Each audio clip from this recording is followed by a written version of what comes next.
सीरत अगर खूब नबाशद सूरत खूब खूब नीस्त गुल अगर भुना बाशद काबिले गुलजारे नीस्त। আপনার চামড়া ফর্সা কিন্তু অন্তর ভালো না, আর একজন ব্যক্তির চামড়া কালো কিন্তু অন্তর ভালো। আল্লাহ রাব্বুল আলামিনের রাসূল বলেন ওই মানুষটার দাম আল্লাহর কাছে অনেক বেশি। এই জন্য ঈমান অন্তরের ভিতর লালন করতে হবে, অন্তরের ভিতরে ঈমান আনতে হবে। ঈমান মানুষের জন্য অমূল্য রতন। এই জন্য ঈমানকে অন্তরে লালন করতে হবে, ঈমানের উপরেই আমাদের চলতে হবে। ঈমান যেটা বলবে, ঈমান অনুসারে আমাদের জীবন যদি আমরা অনুসরণ করতে পারি তাহলে আল্লাহর ওয়াদা আছে, যারা ঈমানের উপর অটল থেকে যারা মৃত্যুবরণ করবে আল্লাহর জান্নাত তাদের জন্য নসিব হয়ে যাবে। সুবহানাল্লাহ। আপনারা কি এখানে মানুষ কম আছেন বলেন?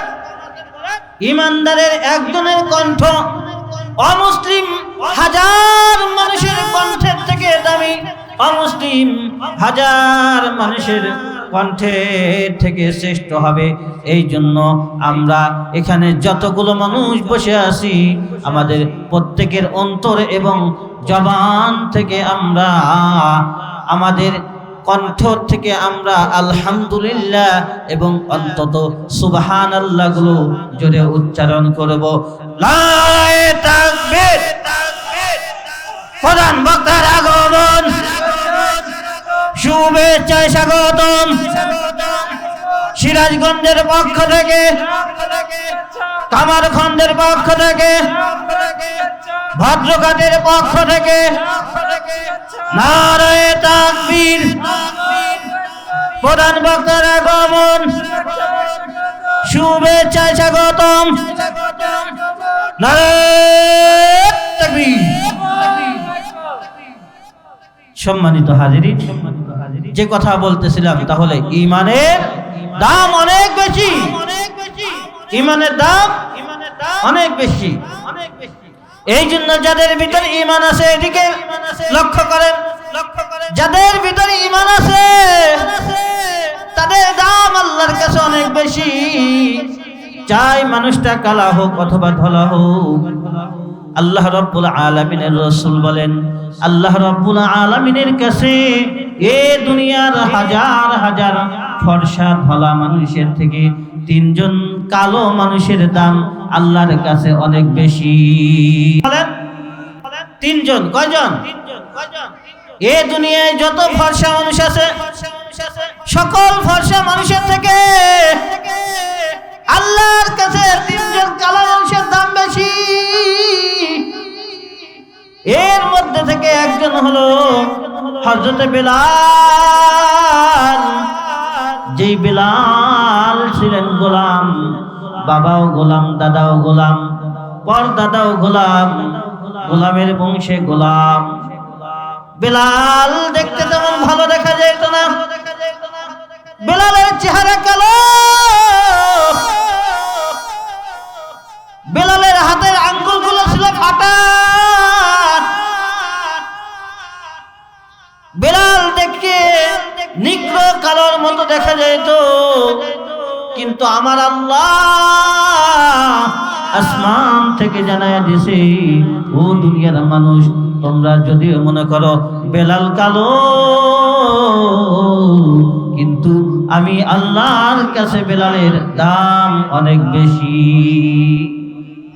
কেমন বেশি? বেলালের কথা কেমন বেশি? বেলালের ঈমান যেমন পাকা ছিল, বেলালের ঈমান যেমন পরিপূর্ণ ছিল, বেলাল তেমনি হুব্বে রাসূল ছিল। বেলাল যেরকম আল্লাহর প্রতি ঈমান এনেছিল ওইরকম আবার আমার আপনার নবী মুহাম্মদুর রাসূলুল্লাহ সাল্লাল্লাহু আলাইহি ওয়াসাল্লামের প্রতি ওইরকম তার ভালোবাসা ছিল। বেলাল আল্লাহর প্রতি কেমন ঈমান রাখতো! বেলাল ওই সময় গোলাম ছিল,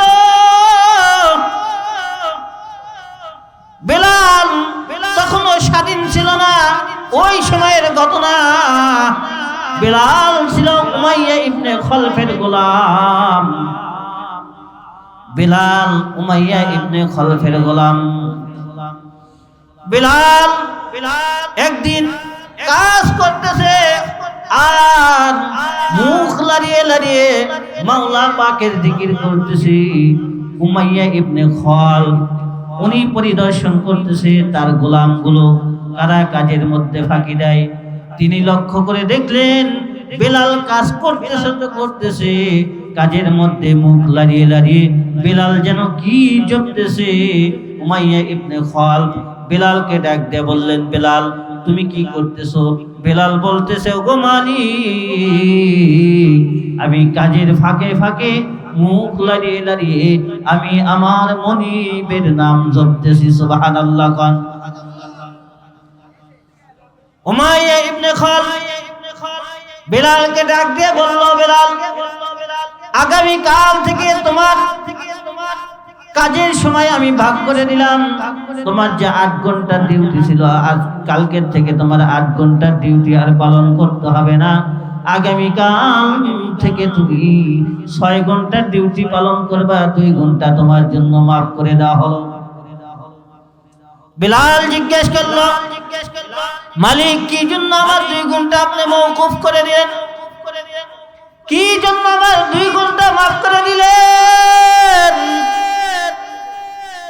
উমাইয়া ইবনে খলফ বলতেছে, আমার গোলামের কোনো অভাব নাই, আমার কৃতদাসের কোনো অভাব নাই। অনেক কৃতদাসী আমি দেখেছি, কিন্তু কোনো কৃতদাস আমি মনিবের নাম কোনোদিন জপে না। আজকে দেখলাম তুমি আমার নাম জপতেছো, এই জন্য আজকের থেকে তোমার 2 ঘন্টার ডিউটি মওকুফ করে দেওয়া হলো। বিলাল ডাকতে বলে, আরে বেকুব, তুমি মনিব নাই, তোমার একজন মনিব, আমার একজন মনিব, যিনি আল্লাহ। ওই আল্লাহর নাম আমি জপতেছি। আল্লাহু আকবার বলেন।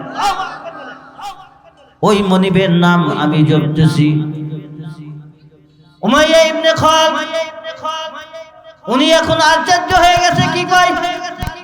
তাহলে তো বিলাল আমাদের ধর্মের লোক না, তাহলে তো বিলাল আমাদের অনুসারী না, তাহলে তো বিলাল মুহাম্মাদের ধর্মের লোক। কি করা যায়? বিলালকে কি করা যায়? উমাইয়া ইবনে খলফ কাফেরদের সাথে আলোচনা করতেছে, বিলালকে কি করা যায়।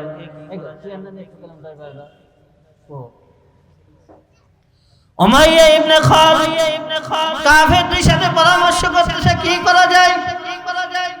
কাফেররা পরামর্শ দিল বিলালকে কঠোর শাস্তি দেওয়া যাক।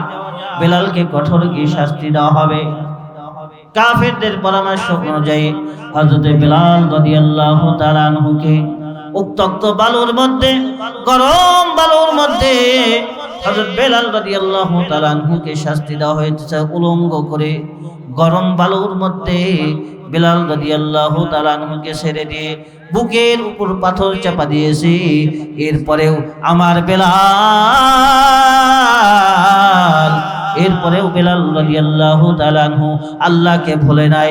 এরপরেও বিলাল আল্লাহর প্রতি যে ঈমান ছিল, ওই ঈমানের উপরই অটল থেকে উনি আহাদ আহাদ আহাদ বলতেছিলেন। আল্লাহু আকবার। হযরত বিলাল রাদিয়াল্লাহু তাআলা আনহু আহাদ আহাদ বলতেছিলেন। ওই পথ দিয়ে হযরত আবু বকর সিদ্দিক রাদিয়াল্লাহু তাআলা আনহু ব্যবসার উদ্দেশ্যে সিরিয়ার দিকে রওনা হইতেছিলেন। যাওয়ার সময় দেখলেন হযরত বিলাল রাদিয়াল্লাহু তাআলা আনহু উনি জপতেছেন আহাদ আহাদ আহাদ আহাদ, আল্লাহর নাম জপতেছেন। হযরত বিলাল রাদিয়াল্লাহু তাআলা আনহুকে আবু বকর ডাক দিয়ে বললেন, ভাই বিলাল, তুমি আল্লাহর নামটা একটু আস্তে আস্তে জপো। এই কথা বলে হযরত আবু বকর সিদ্দিক রাদিয়াল্লাহু তাআলা আনহু রওনা হয়ে গেলেন। এরপরে যখন আবু বকর সিদ্দিক রাদিয়াল্লাহু তাআলা আনহু আবার সন্ধ্যার সময় ওই পথ দিয়ে যখন আবার বাড়ির দিকে প্রত্যাবর্তন করতেছেন, দেখতেছে বেলাল রাদিয়াল্লাহু তাআলা আনহুকে আরো বেশি শাস্তি দেওয়া হইতেছে, কিন্তু বেলাল তাও বলতেছে আহাদ আহাদ, আল্লাহুস সামাদ, আল্লাহর নাম জপতেছে, আল্লাহর নামে জিকির করতেছে। আবু বকর সিদ্দিক রাদিয়াল্লাহু তাআলা আনহু আবার বেলালের পাশে আসলেন, বেলালকে ডেকে বললেন, ভাই বেলাল, তোমাকে তো পরামর্শ দিয়ে গেলাম আল্লাহর নামটা একটু আস্তে আস্তে জপো। বেলাল রাদিয়াল্লাহু তাআলা আনহু বললেন, কি জন্য আস্তে আস্তে জপো? আবু বকর সিদ্দিক রাদিয়াল্লাহু তাআলা আনহু বললেন, যদি তুমি আল্লাহর নামটা আস্তে আস্তে জপতে থাকো তাহলে কাফেররা শুনবে না, এর কারণে হয়তো কাফেরেরা তোমার শাস্তি একটু কমিয়ে দিবে। বেলাল রাদিয়াল্লাহু তাআলা আনহু উত্তরে বললেন, ওগো সাইয়্যিদিনা আবু বকর, আল্লাহর নামের জিকিরের মধ্যে, আল্লাহর নামের জিকিরের মধ্যে যে কি মজা! এই কাফেরেরা যেই শাস্তি আমাকে দিতেছে, আমি যখন আল্লাহর নামে জিকির করতে থাকি এই শাস্তি আমার কাছে শাস্তি মনে হয় না। সুবহানাল্লাহ। এটা ছিল বেলাল রাদিয়াল্লাহু তাআলা আনহুর ঈমান। এইরকম ঈমান যদি আমাদের অন্তরে থাকতো তাহলে কিন্তু আমরা আল্লাহর সাথে কাউকে শরীক করতে পারতাম না। যদি আমাদের অন্তরের ঈমান পাকা থাকতো তাহলে কিন্তু আমরা আল্লাহর সাথে কাউকে শরীক করতে পারতাম না।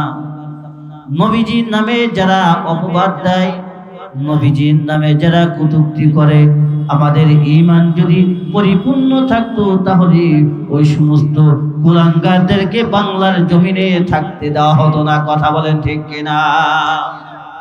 আজকে আমাদের ঈমান দুর্বল। নবীজির প্রতি বেলাল রাদিয়াল্লাহু তাআলা আনহুর কিরকম ধরনের মুহাব্বত ছিল! এই যে বেলালের ঈমান এত ভালো ছিল, এই জন্যই তো বেলাল রাদিয়াল্লাহু তাআলা আনহু আল্লাহর জান্নাতে চলে যাবে।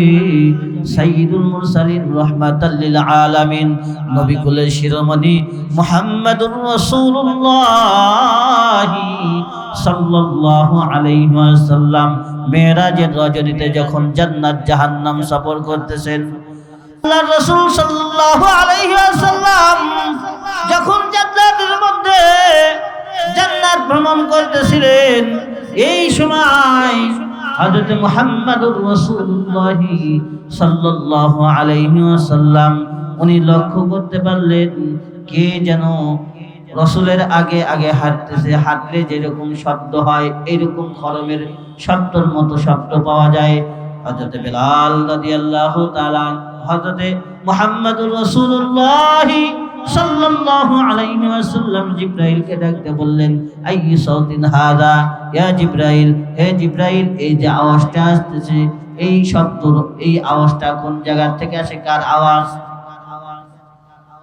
হযরত জিবরাইল আলাইহিস সালাম ডাকতে বললেন, ওগো আল্লাহর রাসূল, এই যে আপনার সামনে যে আওয়াজটা পাইতেছেন, এই আওয়াজটা দুনিয়ার কোন সাধারণ মানুষের পায়ের খরবের আওয়াজ না, হাদা কুহকু নাআলু বেলাল, এই আওয়াজটা হলো আপনার সাহাবী হযরত বেলালের খরমের আওয়াজ। আল্লাহু আকবার বলেন। কার আওয়াজ? বেলালের খরমের আওয়াজ। জিবরাইল যখন এই কথা বললেন, মুহাম্মাদুর রাসূলুল্লাহ সাল্লাল্লাহু আলাইহি ওয়াসাল্লাম জিবরাইলকে ডাকতে বললেন, ভাই জিবরাইল, তাহলে কি বেলাল আমার থেকেও দামি মানুষ নাকি? বেলালের আমল কি আমার থেকেও বেশি নাকি? আল্লাহ রাসূল সাল্লাল্লাহু আলাইহি ওয়াসাল্লামের এমন কথার, এমন প্রশ্নের জবাবে জিবরাইল ডাকতে বললেন, ও আল্লাহর রাসূল, বেলাল কেন বেলালের মতো হাজার হাজার লক্ষ লক্ষ কোটি কোটি বেলালকেও যদি একত্র করা হয়, আপনার পায়ে ধুলা সম পরিমাণের আমল কাহর হবে না। মুসলমান বন্ধুরা আমার, যেই কথা বলতেছিলাম,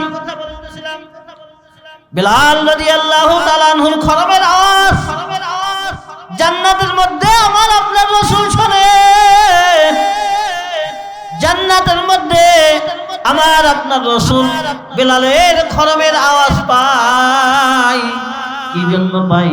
এত দামি একজন মানুষ কিভাবে এত দামি হলো? বলে বেলাল রাদিয়াল্লাহু তাআলা আনহুর মুহাব্বত নবীর প্রতি ছিল। বেলাল রাদিয়াল্লাহু তাআলা আনহুর ভালোবাসা ছিল মুহাম্মদুর রাসূলুল্লাহ সাল্লাল্লাহু আলাইহি ওয়াসাল্লামের প্রতি। আর আমাদের ভালোবাসা হলো টাকা আর অর্থ উপার্জনের প্রতি। কথা বলেন ঠিক কিনা? इस दुनिया की दोस्ती मिसले कागज फूल है, दिखने में खुश है, दिखने में खुशनुमा है, मगर भूल ही है। ये दुनिया हलो कागजेर फुलेर मतो, এই দুনিয়া হলো কাগজের ফুলের মতো। যেমন কাগজের ফুলে শুধু রং আছে কিন্তু ঘ্রাণ নাই, আছে? কাগজের ফুলে শুধু রং আছে কিন্তু ঘ্রাণ নাই। এই দুনিয়াও হলো এইরকম। আর দুনিয়াও জিফা ওয়া তালিবুহা কিলাবুন। দুনিয়া হলো একটা মৃত প্রাণীর মতো। আর দুনিয়াকে যারা অন্বেষণ করবে তারা হলো ওই মৃত জানোয়ারকে যে প্রাণীগুলো খায়, কুকুর, শিয়াল, এই সমস্ত জানোয়ারের মতো। আল্লাহর বান্দা, আল্লাহর এক বান্দা ডাক দিয়ে বলে, হিয়াত দুনিয়া আকাল্লু মিনাল খলিলি ওয়া আশিকুহা আযাল্লু মিনাজ যালিলি তুসিম্মু বিসিহরিহা ওয়া কওমুত তুমি ফাহুম মুতাহাইয়িরুনা বিলা দলিলি। এই দুনিয়াকে যারা মোহাব্বত করবে, এই দুনিয়াকে যারা ভালোবাসবে, এই দুনিয়াকে যারা অন্তরের মধ্যে স্থান দেবে, এই দুনিয়া তাদেরকে উপহার দিবে লাঞ্ছনা আর অপদস্থ, অপমান। কিন্তু বেলাল দুনিয়ার মোহাব্বত অন্তরে রাখে নাই। বেলাল অন্তরে রেখেছে আল্লাহর প্রতি ঈমান, নবীর প্রতি ভালোবাসা। নবীর প্রতি কেমন ভালোবাসা ছিল? মুহাম্মাদুর রাসূলুল্লাহ সাল্লাল্লাহু আলাইহি ওয়াসাল্লাম যখন এই দুনিয়া থেকে চলে গেলেন, হযরত বেলাল রাদিয়াল্লাহু তাআলা আনহু ওই মদিনা ছেড়ে দামেস্কের দিকে রওনা হয়ে গেলেন। বেলাল ডাকতে বলে, ওগো আল্লাহ, যেই জমিনে আমার মুহাম্মাদুর রাসূলুল্লাহ নাই, ওই জমিনে আমি বেলাল থাকবো না, ওই জমিনে আমি বেলাল থাকতে পারবো না। বেলাল দামেস্কের দিকে রওনা হয়ে গেলেন। অনেক দিন যাবত বেলাল মদিনাতে নাই। বেলাল হঠাৎ করে একদিন রাত্রে স্বপ্নে দেখেন মুহাম্মাদুর রাসূলুল্লাহ সাল্লাল্লাহু আলাইহি ওয়াসাল্লাম। স্বপ্নের মধ্যে দেখা দিয়েছে, বেলাল তুমি কেন আমার রওজার পাশে যাও না? তুমি কেন আমার রওজায় সালাম দাও না? বেলাল রাদিয়াল্লাহু তাআলা ঘুম থেকে জাগ্রত হয়ে গেলেন। কি দেখলাম? তাহলে তো আমার মদিনায় যাইতে হবে। বেলাল রাদিয়াল্লাহু তাআলা মদিনার দিকে রওনা হয়ে গেলেন। বেলাল রাদিয়াল্লাহু তাআলা যখন মদিনায় প্রবেশ করলেন, লক্ষ্য করে দেখলেন মদিনার অলি গলি থেকে সবাই বেলাল রাদিয়াল্লাহু তাআলা আনহুকে দেখার জন্য পাগল হয়ে গেছে। একটু জিকির করেন লা ইলাহা।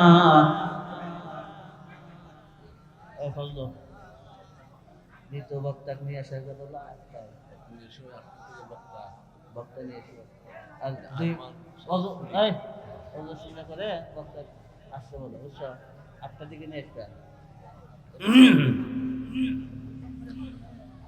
লা ইলাহা ইল্লাল্লাহু মুহাম্মাদুর রাসূলুল্লাহ সাল্লাল্লাহু আলাইহি ওয়াসাল্লাম। তাহলে বেলালের মুহাম্মাদুর রাসূলুল্লাহর প্রতি কি পরিমাণ ভালোবাসা ছিল? মুহাম্মাদুর রাসূলুল্লাহর প্রতি বিলালের ভালোবাসা। মদিনায় রওনা হয়ে গেছে। মদিনার মানুষগুলো তার সন্তানদেরকে ডেকে ডেকে বলতেছে, দেখো মদিনায় বেলাল প্রবেশ করেছে। সন্তানেরা মা বাবাদেরকে ডেকে বলতেছে, মদিনায় যেহেতু বেলাল প্রবেশ করেছে, তাহলে কি মুহাম্মাদুর রাসূলুল্লাহ প্রবেশ করবে নাকি? মদিনায় যেহেতু বেলাল প্রবেশ করেছে, তাহলে কি মুহাম্মাদুর রাসূলুল্লাহ আসবে নাকি? বেলালকে দেখে মদিনার ছোট্ট ছোট্ট বালকেরা বেলালকে ঘিরে ফেলেছে। বেলালের কাছে আবদার জানায়, মুহাম্মাদুর রাসূলুল্লাহ মদিনাতে নাই। আর বেলালের কণ্ঠে আজান শুনতে পাই না। ও বেলাল, একটু আজান শোনাও, একটু আজান শোনাও। কতদিন যাবত তোমার কণ্ঠে আজান শুনি না। বেলাল আজান দিতে চাই না। এক পর্যায়ে ঘটনা সংক্ষিপ্ত করে বলতেছি, এক পর্যায়ে হাসান হুসাইনের মাধ্যমে বেলালকে আজান দেওয়ানোর জন্য স্বীকার করানো হলো। বেলাল রাদিয়াল্লাহু তাআলা আনহু আজান দেওয়ার জন্য স্বীকার হয়ে গেল। মুহাম্মাদুর রাসূলুল্লাহর একজন খাটে আসে। বেলালের আজান এখনো রয়ে গেছে, কিন্তু আজানে যে রূহ, এই রূহ কিন্তু আর দুনিয়াতে নাই। কথা বলেন ঠিক কিনা? रह गया रुस्मे आजा रूह बेलाली न रही, रह गया रुस्मे आजा रूह बेलाली न रही, फलसफा रह गया तलकीन गज़ाली न रही, फलसफा रह गया तलकीन गज़ाली न रही, अल्फाज मानी में तफावुत नहीं लेकिन, अल्फाज मानी में तफावुत नहीं लेकिन, मुल्ला की अदा और मुजाहिद की अदा और मुल्ला की अदा और मुजाहिद की अदा और